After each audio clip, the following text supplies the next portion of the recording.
बिस्मिल्लाहिर्रहमानिर्रहीम। अस्सलाम वालेकुम नाज़रीन, कैसे हैं आप? अल्हम्दुलिल्लाह हम बिल्कुल ठीक हैं। आज हम बनाने जा रहे हैं आपके लिए जापानी फल का मिल्क शेक। जापानी फल में बहुत ज़्यादा फ़ायदियत, बहुत ज़्यादा ग़िज़ाइयत है। बच्चों के लिए बहुत अच्छा है, हड्डियों को मजबूत करता है। शुगर के मरीज़ों के लिए भी बहुत फ़ायदेमंद है। इसके अलावा मर्दों औरतों के लिए यकसा फ़ायदेमंद है। आप लोग ज़रूर इसको अपनी डेली ग़िज़ा का, आजकल तो सीज़न है, हिस्सा बनाएं अपनी ग़िज़ा का और इसका मिल्क शेक पिएँ या वैसे खाएं, बहुत ज़्यादा फ़ायदियत है इसमें।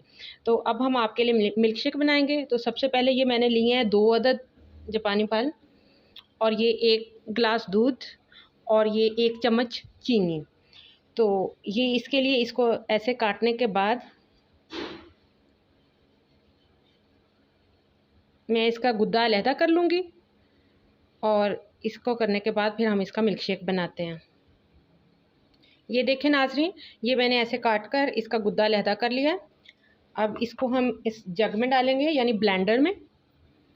अब ब्लेंडर में ये सारा जो पल्प है, इसका गुद्दा है, ये ऐड कर दूँगी और इसके साथ ही ये 1 गिलास दूध है और इसमें आपने जो है ना, अगर बर्फ़ डालनी है तो अपनी चॉइस पे डाल सकते हैं। थोड़ा सा मौसम चेंज हो गया और दूध ठंडा है, इसलिए मैं बर्फ़ नहीं ऐड कर रही। तो ये चीनी, अब इसको हम ब्लेंड कर लेंगे।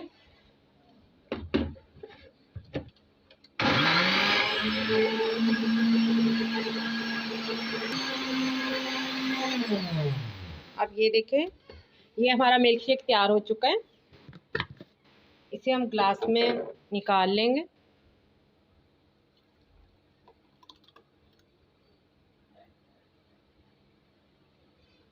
बहुत ज़्यादा टेस्टी, अफ़ादियत से भरपूर, बच्चों बड़ों के लिए यकसा मुफीद, हड्डियों को बहुत ज़्यादा ताकत देता है।